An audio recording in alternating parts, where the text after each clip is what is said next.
everyone, this is Kim Wong. I'm one of the producers for Compiler. We just wrapped up our series Stack Unstuck, and in the new year, we're introducing a new limited series called Reroll. In that, we are going to explore different tech roles and what you can end up doing in a tech company.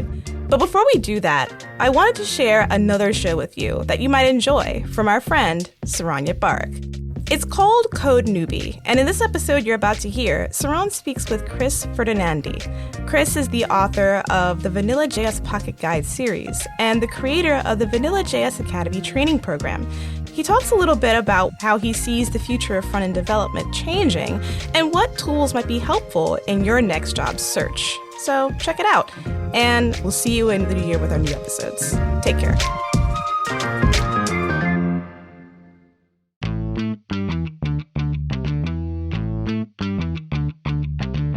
Welcome to the CodeNewbie Podcast, where we talk to people on their coding journey in hopes of helping you on yours.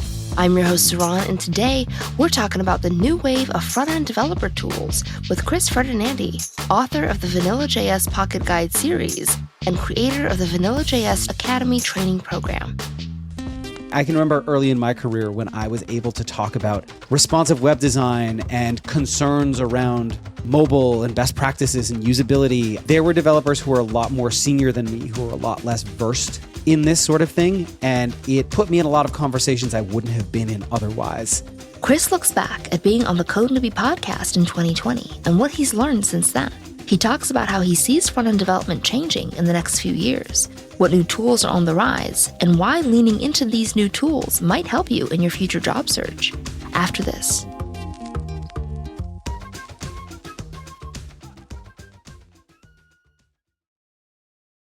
Thanks so much for being here. Saran, thanks so much for having me on. I'm always happy to come on the show. Yeah, absolutely. So, Chris, give us a little background about yourself. I know we talked to you before, and I know that we talked about how you changed careers from being an HR professional to a JavaScript expert, which is really, really awesome. We had that conversation back in 2020, but I'd love for you to give just a little bit of context for people who may not have heard that episode. Yeah, absolutely. I'm known on the web as the Vanilla.js guy. I didn't coin the term, but I do spend a lot of time evangelizing JavaScript using browser native kind of stuff. And I help people learn JavaScript. My whole ethos is that there's potentially a simpler, more resilient way to make things for the web than what a lot of modern best practices might look like. And so I spend a lot of my time creating courses and ebooks, running workshops. And every weekday, I send out a short newsletter with some developer tips straight to people's inboxes. You did mention the career change thing. So I actually started my career in human resources, did that for the first 5 or 8 years of my working life. Mm-hmm. And then I made a career jump. So I've kind of got this really weird and unique background where I know what the hiring process looks like behind the scenes. And I've also gone through that process of just giving up on a career you were in the middle of to go do something totally different, which was really fun and wild and scary. Mm-hmm. Yeah, that's a great way to describe it. Fun, wild, and scary. Yeah, particularly the scary part. Yeah, for sure. So why the focus on Vanilla.js? What does that mean to you?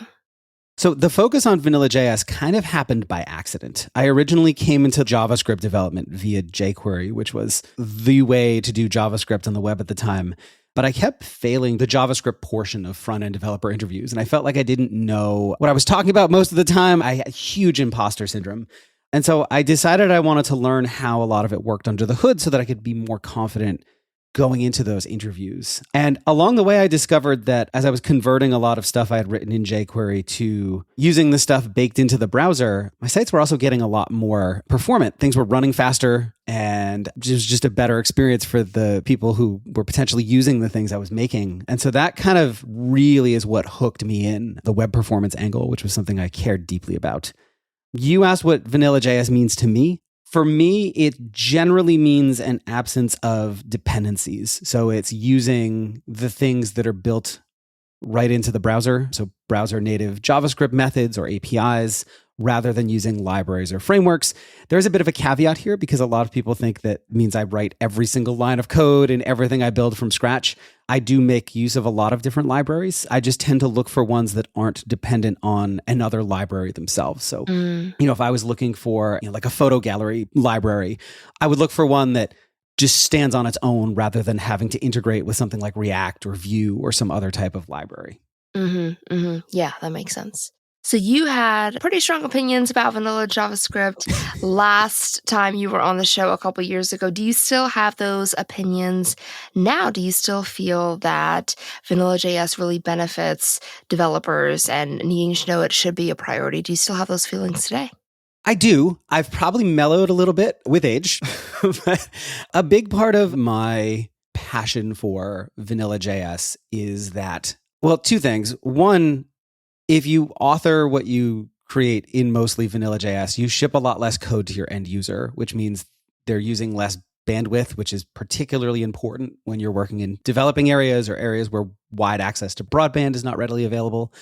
But a lot of times the actual process of building things is easier too, at least if you're at a certain point in your career. I know for a lot of mid-level to senior engineers, tooling can make work a lot faster and easier. But for a lot of people who are earlier in their career, tooling becomes a barrier to entry. And so for me, understanding kind of the fundamentals and really kind of focusing on the platform means that you can open a text editor and open a browser and just start coding. And you don't have to worry about opening up a terminal window and installing a bunch of things and running a build tool and then starting up a server. And like you can throw all that away and just start working. And even as a more seasoned developer, I still find that a very enjoyable experience. I do think tools have their place. I do think they're an important part of what we do as a profession, especially as the things we build become more complex. But I also think that as an industry, we sometimes over-prioritize them. Yeah, that's very well put. So I want to get into the trends that you're seeing in the front end world. So I know that, JavaScript tools like Vue and React are very common, very widely used. They're definitely on the list of things that people should look into. They make that list very frequently, but you say that there's an emerging trend around server rendered HTML with little sprinkles of client-side JavaScript kind of sprinkled around in there. So before we get into that trend, let's break down kind of some of those basic definitions. So what does it mean for JavaScript to be on the client side? When we talk about client-side JavaScript, we are talking about code that actually gets shipped from a server to the browser where it's run. All of the front-end libraries that we use today are client-side libraries. So something like Vue or React, when someone opens an app that's been built with those, is generally downloading Vue.js into their browser or React.js into their browser, and then running a bunch of code that calls functions that React has or supports. And so the client is just another fancy term for the browser. Yep, absolutely. And what is server rendered HTML? What does that mean? So to answer that properly, I think maybe the easiest way to answer that would be to juxtapose it against what things like Vue and React do. Okay. So with tools like Vue and React, you have some templates or some HTML that you've authored in JavaScript. And when your JavaScript loads, those inject HTML into your user interface or into the DOM, as it's often called. The opposite of that, server rendered HTML, is where the HTML that gets rendered into the browser just comes that way from the server. So it's a .html file, and all of the elements that are in the UI, or many of the elements that are in the UI, they just came that way, hard-coded into an HTML file. When I say hard-coded, that doesn't mean that you necessarily have to write .html files and upload them to your server. You can do that, but there are a lot of tools that kind of automate or blend the lines a little bit here. And I guess one other important thing to note would be that these two are not necessarily mutually exclusive. You can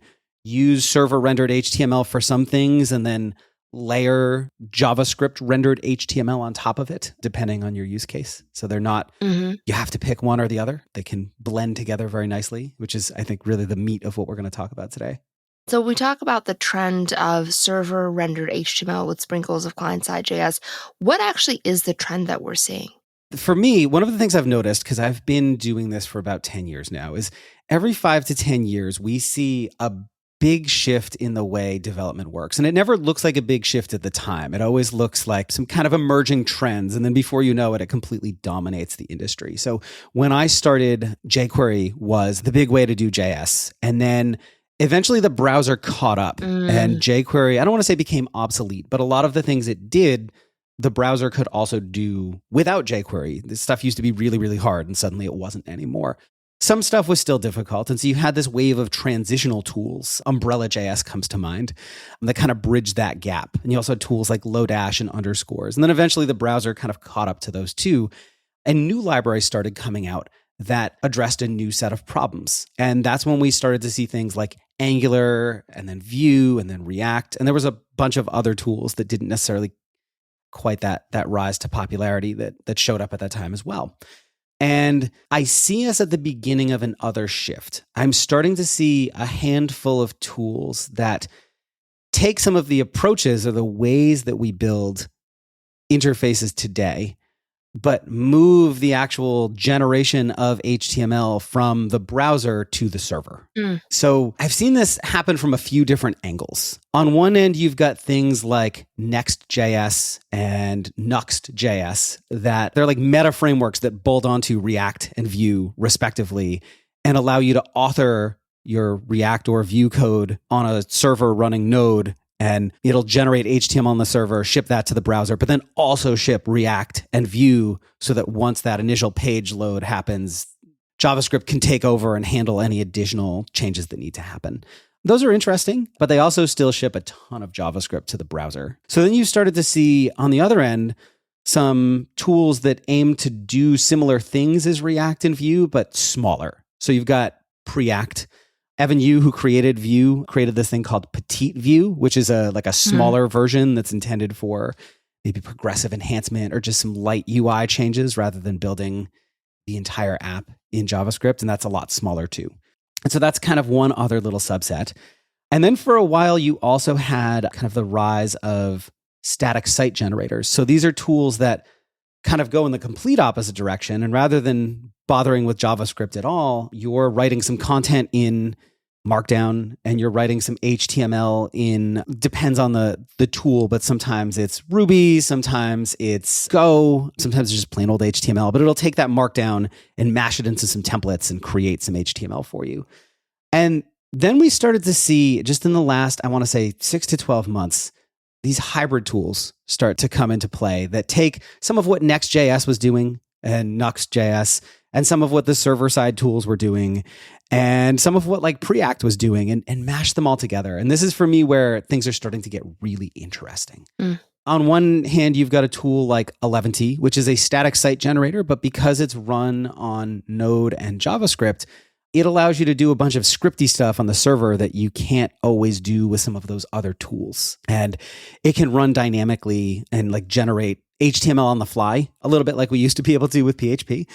So I've seen people do these really cool interactive apps with Eleventy. You've also got tools like Svelte and now Astro, which allow you to write your templates in a JavaScripty way. So the same kind of code you would write with React or Vue, you do with Svelte. But rather than being a thing that runs in the browser, it's a compiler. So once you've finished, you build your files out into HTML, and it will take that code that you wrote and convert the mostly JavaScript into mostly HTML with a little bit of JavaScript to just edit the dynamic stuff as needed. So it'll have hooks to do things like when someone clicks this button, update this element. And rather than putting a whole library behind that, it'll spit out stuff that looks a lot like what you might do if you wrote just old school DOM manipulation with some vanilla JS.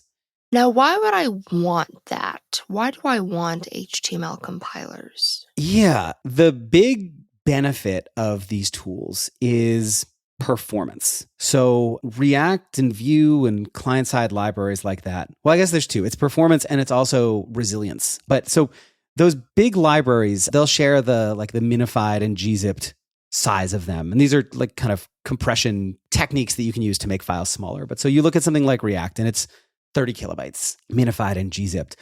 But that's the size that gets sent over the wire. And that's still actually quite a bit of code. But once the browser gets it, it then has to unpack all that code, and it ends up being several megabytes in size. It's pretty big. And then to run that code, the browser has to compile it and parse it and interpret it. There's all these like under the hood things that happen before the JavaScript can actually run.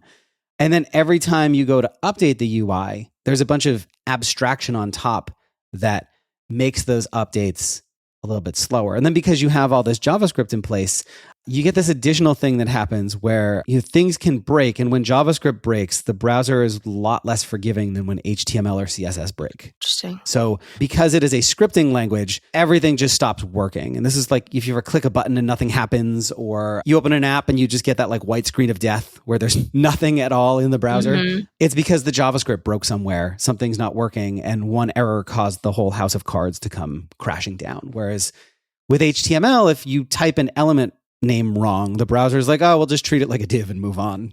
And it just keeps going. And so the benefit of these tools is they create an output that gets sent to your user that loads faster, is less prone to breaking, and still gives you that state-based UI authoring experience if that's a thing that you like or want. So if you're someone who enjoys building apps the way you would with a tool like React, you'll get that same experience, but you'll produce something that is less likely to break and is going to work a lot better for your end users. Mm-hmm. And then where things get really interesting is there's this newer kid on the block, Astro, that does the same thing that Svelte does, but rather than having to use like a Svelte specific set of conventions, you can pull in all of your favorite libraries. Like, so you could pull in a React component and some tool that you really like from Vue and a Svelte file that you were already working on, and Astro will compile them all together and spit them out into just a little bit of JavaScript and like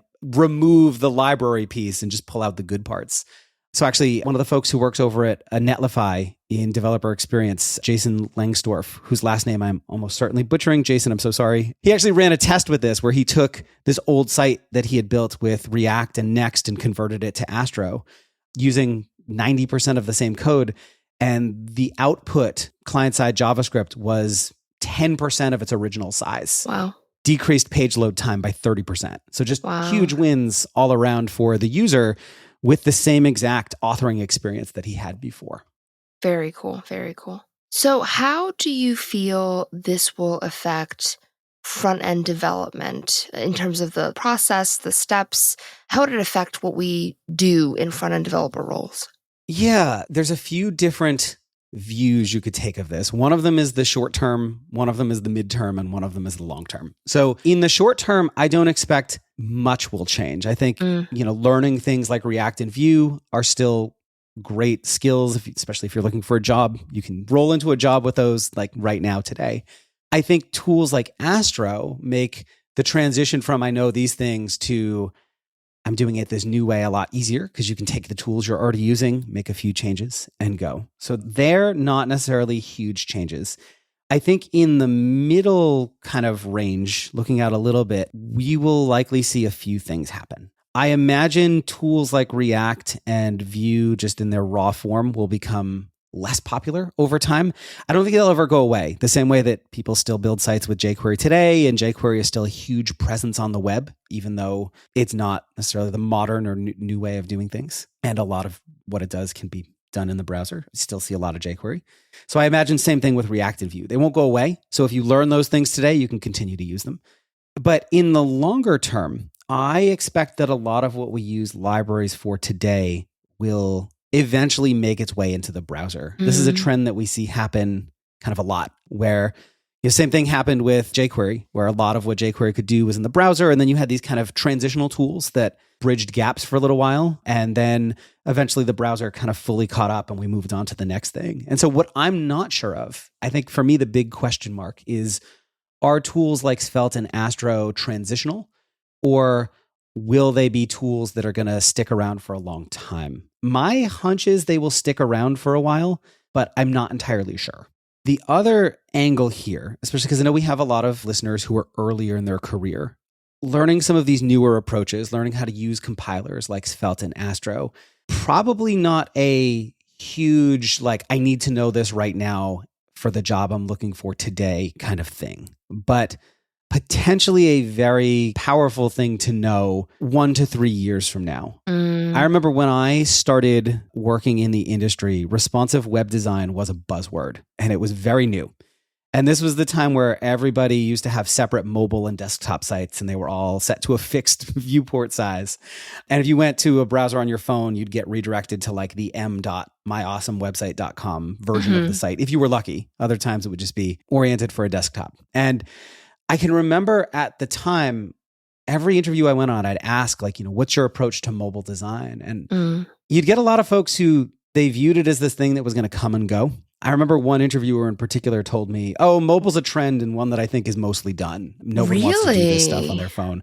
Yeah, and like they were very obviously very, very wrong, because mobile is not only not gone anywhere, it's exploded. Yeah. But this shift, I think, has the potential to be not as big as mobile, I think, but it has the potential to be like that. Because I can remember at the time I was this newer developer who was not super, super great at the way we were doing things today, but I had a much deeper understanding of responsive web design than a lot of the more senior developers did. And a couple of years down the road, that put me in a really good position to be kind of more of an expert on certain stuff than some of my peers. And so right now, today, I think we're at the start of another shift. And if you invest some time into learning some of this stuff now, you have the potential to be seen as the expert in the room in a year or three amongst people who maybe have a little bit more experience than you, but we're ignoring some of this stuff to focus on the way things work today.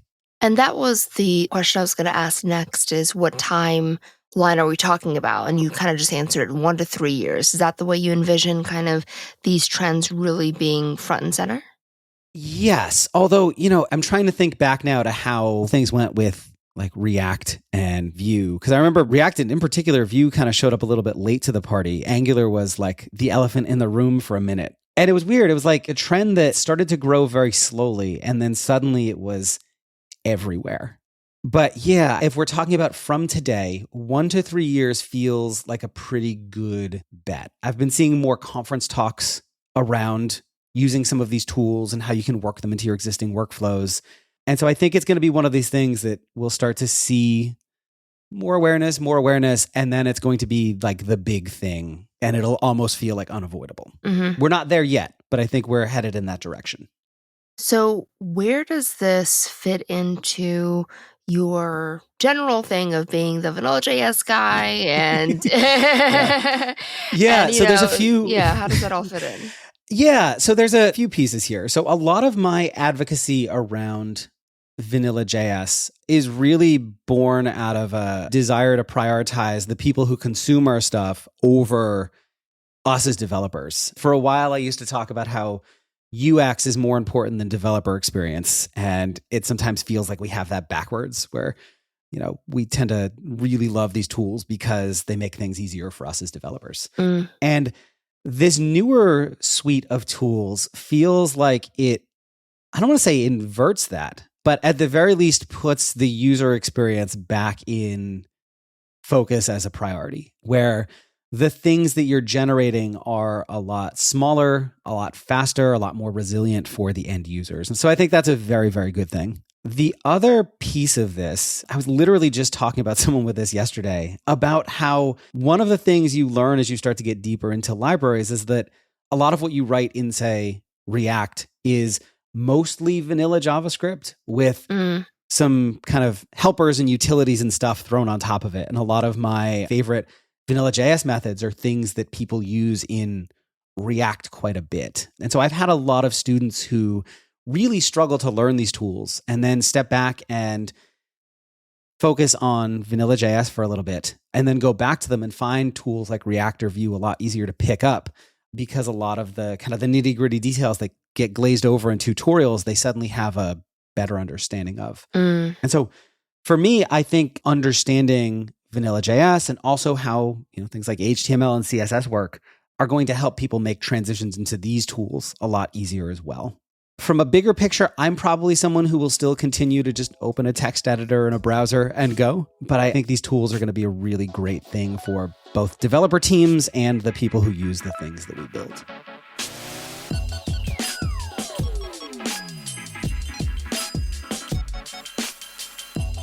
Coming up next, Chris talks about how we're going to see another shift in how we build websites and whether or not it makes sense to start looking into new tools now. After this.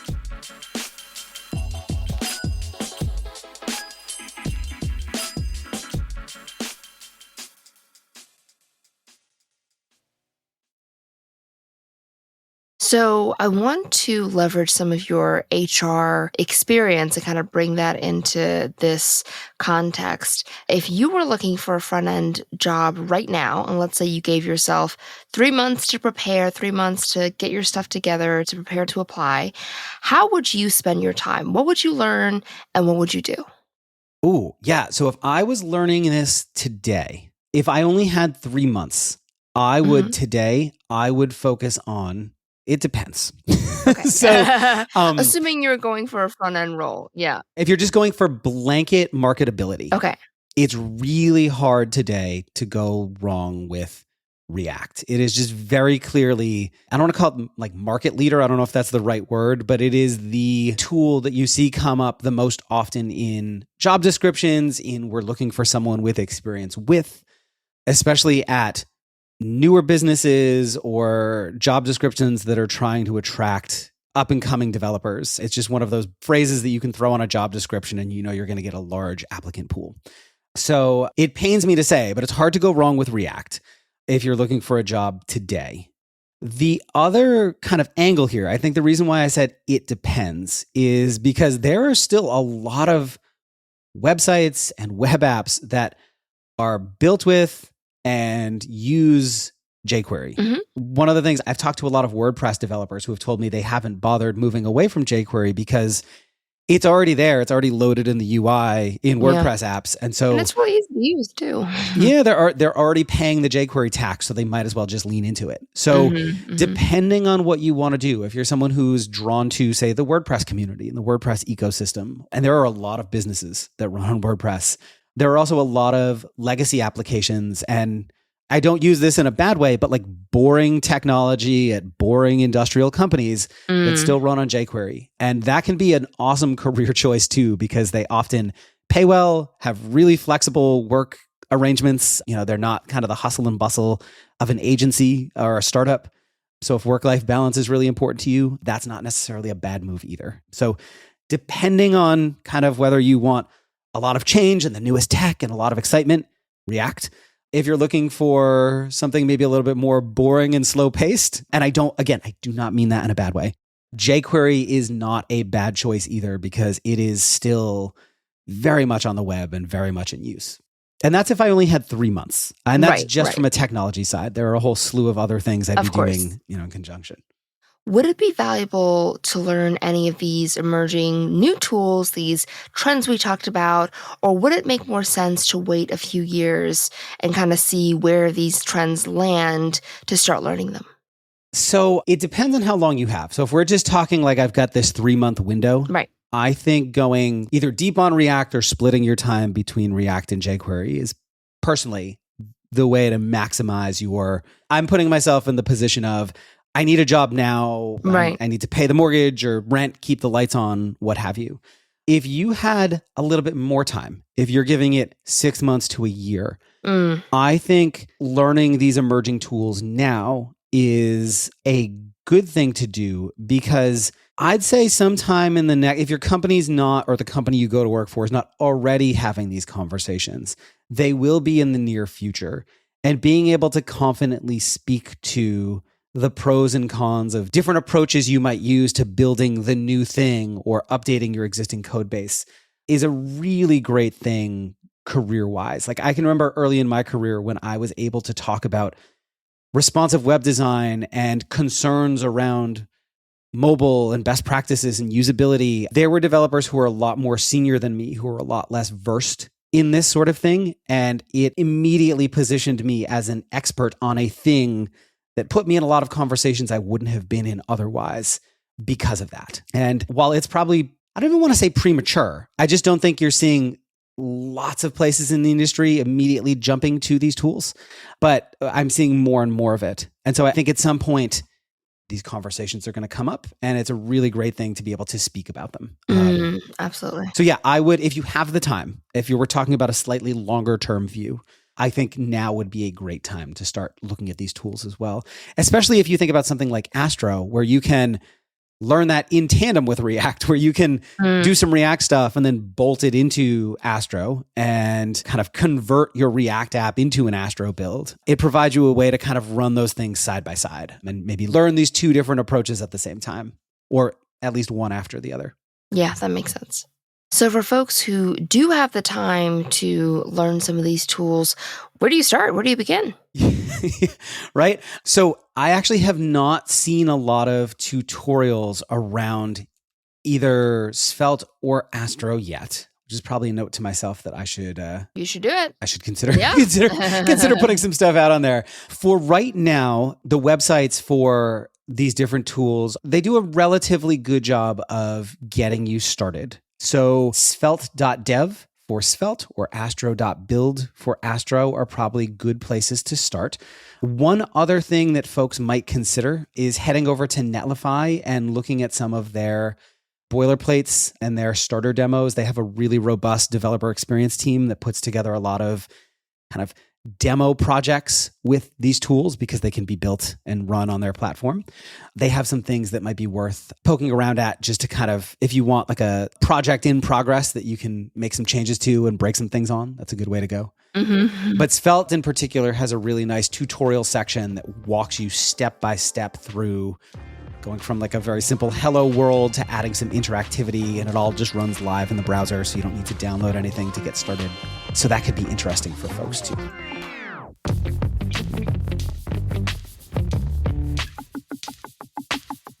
Now, at the end of every episode, we ask our guests to fill in the blanks of some very important questions.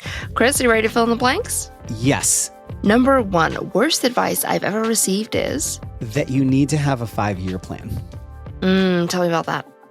Yeah. So I've just always been bad at 5-year plans, and I've always been pushed heavily to have them. But one of the really nice things about our industry is that things change so dramatically in 5 years that having a 5-year plan doesn't always benefit you. You know, by the time you get there, the industry, you know, had potentially moved in a very different direction. Yeah. Exactly. So if you're someone who's like, I want to manage people, awesome. If it's more specific, like I want to work on this very specific technology, well, that technology might not exist in 5 years or have gone in a very different direction. Such a good point. Absolutely. Number 2, best advice I've ever received is? To start blogging every day. Oh, nice. Tell me about that. Yeah. So I used to blog intermittently, and I had a business coach a few years back tell me that I should start writing every day, which I thought was ridiculous because I figured no one would want to read that much stuff for me. It did seem like a lot. But one of the things that happens when you start doing that is your articles start getting shorter just out of necessity. And it means a lot of stuff that you previously considered too small to write about, you just write about anyways. Oh, interesting. And yeah. You discover that a lot of other folks may have had questions or not known about this thing that you just recently discovered that you thought was too small to share with other people. And it opens you up to this whole new world of people who are interested in a lot of like similar things to you. It also creates this amazing trove of like brain dump stuff that you otherwise would have forgotten about. And I've lost track now of how many times I've done a Google search and found a thing I wrote a few years back that I forgot about. Yeah. So writing every day has been absolutely transformative for me. Wow. Very cool. How long does it take you to write every day? It depends. I generally try to keep it to under a half hour. So it's like just a thing that I do while I drink my coffee in the morning. So I aim for about 15 minutes. Sometimes if I have like a big thing that I need to share, it'll take longer, like 30, 45 minutes, which I know is not realistic for like a lot of folks. But yeah, I generally try to keep it to like 15, 20 minutes. Nice. Very cool. Number 3, my first coding project was about? It was actually an HR blog. That's what got me into coding in the first place. I had this WordPress site. I wanted to have more control over how it looked and worked. So I started digging into the code, and that's what kind of kicked this whole thing off for me. That's really cool. Number 4, one thing I wish I knew when I first started to code is? That most folks are actually self-taught and mostly figuring it out as they go. I can remember when I started, I was under the impression that most people in our industry had computer science degrees and knew all this stuff and felt really, really like I didn't belong. And after talking to a lot of people, I learned that most folks in our industry are actually self-taught or went through a boot camp. and everybody's just kind of figuring out a lot of this as they go. So there's a lot of knowledge sharing and a lot of asking questions and not to feel so bad about not knowing all the answers. Right. That was a really big light bulb moment for me that made me feel a lot more comfortable doing what I'm doing and really kind of made it click for me that, yes, I do belong here. Right. You do belong here. Well, thanks again so much for joining us, Chris. Saron, thank you so much for having me. It was a real pleasure.